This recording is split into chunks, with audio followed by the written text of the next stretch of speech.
time for change, to unmask the truth, to unmask the rot in our communities. Unmasking the Truth will focus on the effects of corruption on women, prefer solution and demand for accountability. Unmasking the Truth will be on this radio station every first Monday by 5:30 p.m. And we ask you to join us to condemn corruption, to demand for accountability, and to work together for a better Nigeria. Unmasking the Truth is an initiative of St. Ives Communications in partnership with Voice of Women and supported by the MacArthur Foundation.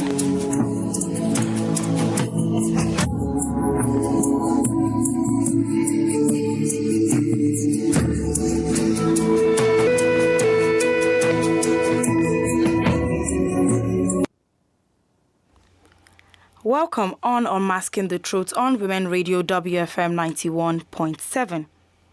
Unmasking the Truth. More than 40 million Nigerian women live on less than 500 naira per day, yet women defy corrupt practices. The poor financial state of Nigerian women have not affected their stand against corruption. As women continue to be responsible and accountable, Josephine Ugu, who returned millions of nairas and dollars she found at a place of work at the Muritala Mohammed International Airport in Lagos, despite earning a meager salary of 7,500 naira, is an example of women with integrity and accountable women. Unmasking the Truth today on your radio station will focus on women as agents of change. Unmasking the Truth will look at how women are accountable and how women as agents of change, even when they find themselves in corrupt societies. My name is Esther Alaribe. Unmasking the Truth is an initiative of St. Ives Communication in partnership with Voice of Women and supported by the MacArthur Foundation. We went on the streets of Lagos and Nigerians spoke on how important it is for women to be agents of change, to unmask the truth on corruption. And here's what the women have to say. Women have great influence just by being women alone. Women can help in fighting corruption by standing up for what is right, not minding their gender. They should have the knowledge that they are equally qualified for any opportunity a man can be qualified for. So in doing this, women can be a very, very good agent of fighting corruption, standing up for what is right. Standing up for what is right. Standing up for what is right. Listening to Nigerian women talk about how they've proven to be agents of change without considering their financial background gives hope that together we can fight corruption. Fighting corruption at all levels in our communities, in everywhere, in any situation that we find ourselves, we say no to corruption. And today joining me over the phone is my guest, Bridget Nemi Afia from Women in Peace Building Network. And today on Unmasking the Truth, we are going to be looking at women as agents of change, how women have stood the test and taken their stance against corruption. Hello, Bridget. How are you doing today? Fine. Good morning, all. Good morning, Bridget. How are you doing today? I'm good. Thank you for joining us. Thank you.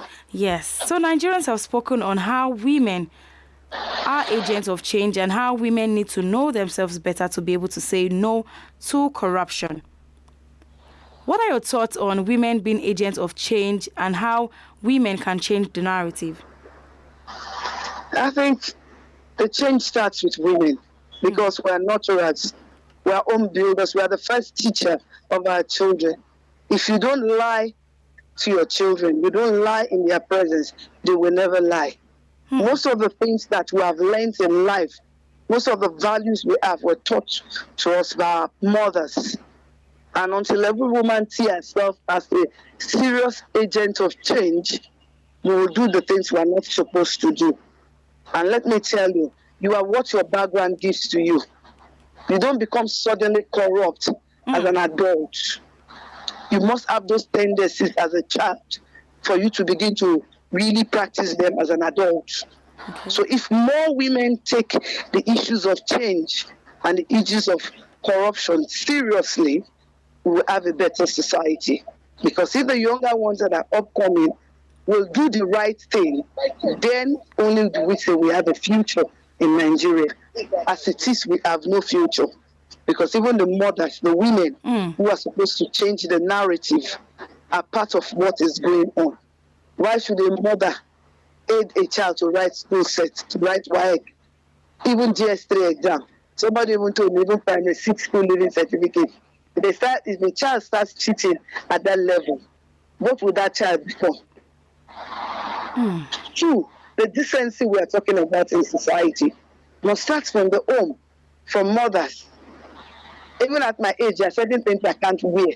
Nobody will convince me to wear them because I never wore such things as a child. So I cannot start wearing such things at 53. It's impossible. So this campaign should be led by women, owned by women, driven by women, if we want the change we want and we want to see corruption ended in Nigeria. All right. Thank you very much, Bridget. Thank you for that. Unmasking the Truth looks at effects of corruption from the gender lens, and I want to take us back to the streets to get more comments from Nigerians on unmasking corrupt practices and how Nigerians think we can go about this. Women can stop violence, corruption in this country by reporting all atrocities, any forms of violence, let me say sexual harassment, violence, I mean when it comes to domestic violence, like wife beating, husband beating his wife to death. We can see example of Osinachi that happened, and we have so many women out there that are facing a lot of challenges, a lot of domestic violence. So we can stop this by reporting this to authorities out there for them to fight for us. And secondly, elections is on the way coming, so I believe women should stop accepting things that would debar them from having their right. So you understand what I'm trying to say. So they should not collect rice, 1 congo of rice, Maggi, Ororo. At the end of the day, when those people emerge on their seats, my goodness, like 4 years suffering. So we should please don't sell our rights, don't sell our votes. But lay good examples. For instance, look at what is happening in the social media in regards to how men used to abuse women now. I think it's one of the corruption that women are facing now. But we need to speak out. We should not be mute with any challenge that we are passing through in our closets, in our homes, in our families. We should open up as a woman. So be open up. At least when many people hear about it, it's a ways of fighting corruption as well in the community. Bridget, you heard what the ladies had to say. Now I'm going to ask, how can we better encourage women, especially at the grassroots, to speak up and say no to corruption? Just like one of the ladies said, she said elections are coming and people want to come to give you food items.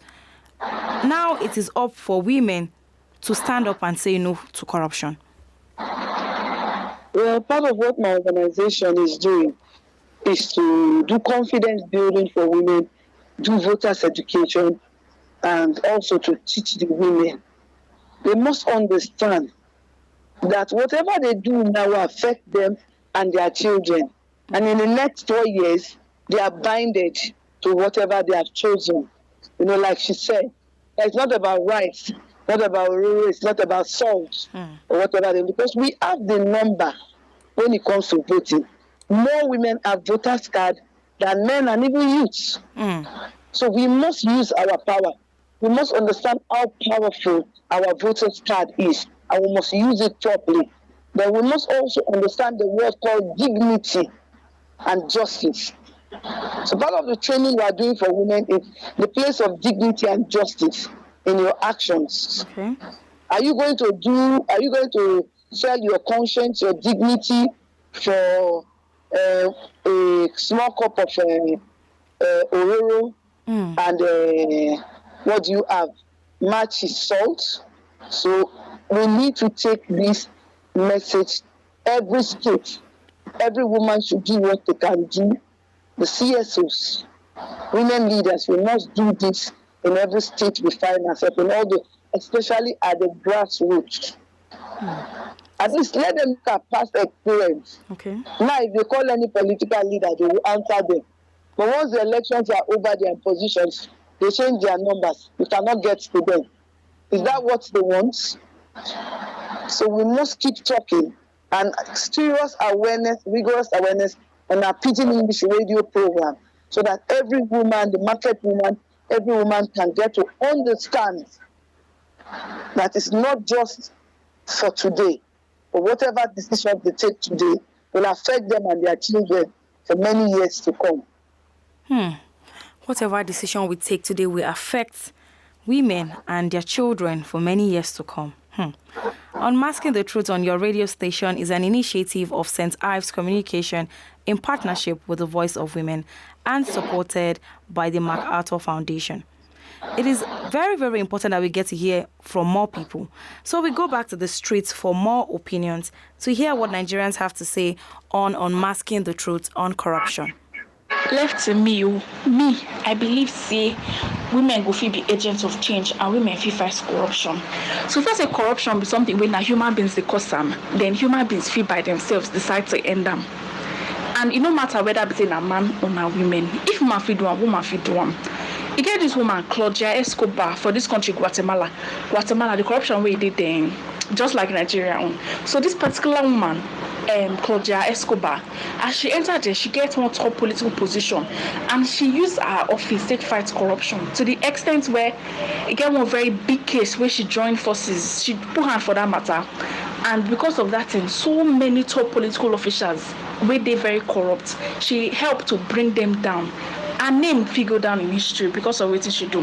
May I not even go far. For Nigeria here, Ngozi Okonjo-Iweala, the time when she work in the office of Minister of Foreign Affairs and Minister of Finances, a very big part of her job, she channeled them towards corruption. As she rightfully talked, she said, nobody can fight corruption for Nigerians except Nigerians. All of us guys play our parts. As this, not really these two women, some other women we don't take political positions, don't help fight corruption. So me, I believe say women fit do one. So far say they get that power, then get that opportunity, then go fit fight them. I want to talk on how women fit be agents of change. So the first thing we say, women suppose sabi who dem be and the kind power we dem get. If this will not happen, it no go easy to change anything. So women suppose know the kind power we she get. Now, when we realize the kind power we get, we go sabi say the power no just dey for us, for inside house, or for over our children alone. We go sabi say this power na something wey be say we fit use change life, change country, apply pressure everywhere. And how we fit do all these things?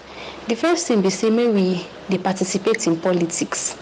The first important thing be say may we women may we get PVC. May we make sure say we vote on the day of election. May we not just dey house dey wash clothes or dey wash plates. May we go out go vote. And another thing be say may we dey contest for political position. Better thing no be for man alone. No be only man better thing dey fit. Women sef fit be oga. Women fit be president. A woman fit be governor. Yeah, for America now, we see say one woman don't become justice. So nothing wey be say woman no fit do.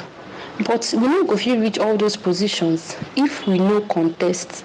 So it is very important. May woman, as woman, may we not just dey vote alone. It good no vote, but may we also contest for all these positions we are voting people in. And that thing be say may we lead protests. Now one avenue to become agent of change be that. We see that for NSAS protest we happened 2 years ago. We see women we say they lead the protest, and we see how we dey at least before everything come dabaru, but we see how everything go well. We see women at the forefront of the protest. So that's now another way we will say woman fit be agent of change. Then change no be only political. It no be only for election. Change now for different areas. You fit change your environment. You fit do environmental cleanliness. You fit do educational programs for children. You fit do girl-child improvement or something. So different areas, the way we say woman fit be agent of change. So change dey needed for plenty areas. So make me as a woman and every other woman, may we look the one wey we wan do and may we do am. So we go get the kind change we want. Thank you. So this lady just said that as a woman and other women, we should endeavor to ensure that we are the change that we want to see. And one of the ladies also mentioned that, yes, in the political space, we need more women. We need to include more women. Now, Bridget, what steps should the government take to deliberately include more women and give them platforms to enable them bring out this incorruptible part of them, the accountable part of them that will serve as agents of change? Part of it is what women have been agitating for, the bills that were thrown out and the ones that they are reconsidering. Okay. If women have those spaces reserved for them, then we will know that the men are sincere in including more women. But again, nobody will give your space to you. You must ask for it.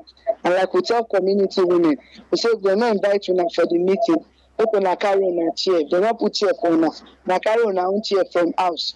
So that when I reach the meeting, I will sit down for say we don't come. More women, we must look out for strong women, young women who have capacity.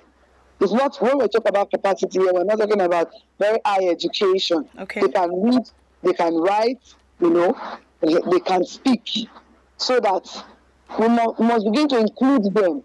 So the first place to start from for asking for women participation is at the local governance structure. Okay. Because if you have not been able to add them at the local governance structure, it's not easy for you to just bring them as local government chairman, councillor, or commission or House of Assembly. So if we are serious about women participation, then women themselves must begin to rally around women who are contesting, who have the ability, who are willing to. If not, all we are saying is lip service. Like I ask women everywhere I go to, when I speak in my state, international women, I say, how many women have you mentored? If you see women with strong leadership capacity, begin to mentor them and begin to encourage them to run for positions. In some of the communities we work, we have been able to work with women who have become community chairmen, the community development committee chairman. No longer women leader. No, we're tired of this tokenisms. Women leader. No, we want women to become community chairman, community treasurer, community secretary, and then we move it on to women councillors, female councillors. And these are the advocacies, and these are the things that we must begin to do from now before the next local government election, to begin to look at spaces. How many spaces can you give to a woman in every local government? How many spaces are we looking at in Delta State, in Lagos State, in whatever state for women? And we'll tell you that we'll bring women who have capacity, not a beautiful face and a figure eight. No, that time has passed. We're looking for women who have capacity. Because when God created brain, it did not create male and female brain. It's the same brain. So the women can do what the men are doing. And that's what we want to begin to work towards. And continuously work, because it's a process. And it's not going to be a one-off thing. It's a process.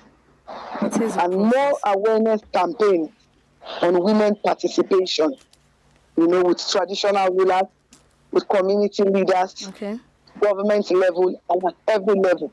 That is the only way we can mainstream more women in political positions. But the women must be willing first.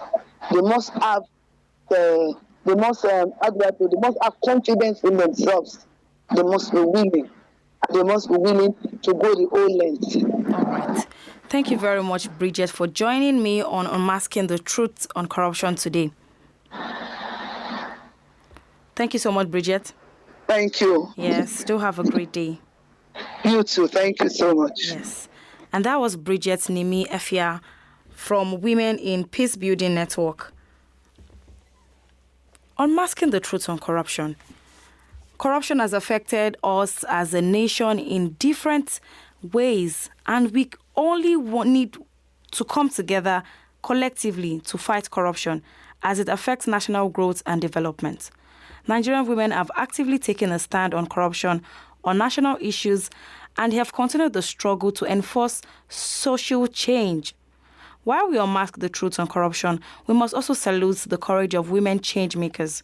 We must acknowledge, celebrate, and reward women of integrity like Josephine Ugu, the cleaner at Muritala Mohammed International Airport, who returned millions of naira and dollars she found while on duty. If you know a woman of upright standing in your community, a woman who fights corruption, a woman of integrity, send us her info so we can celebrate her.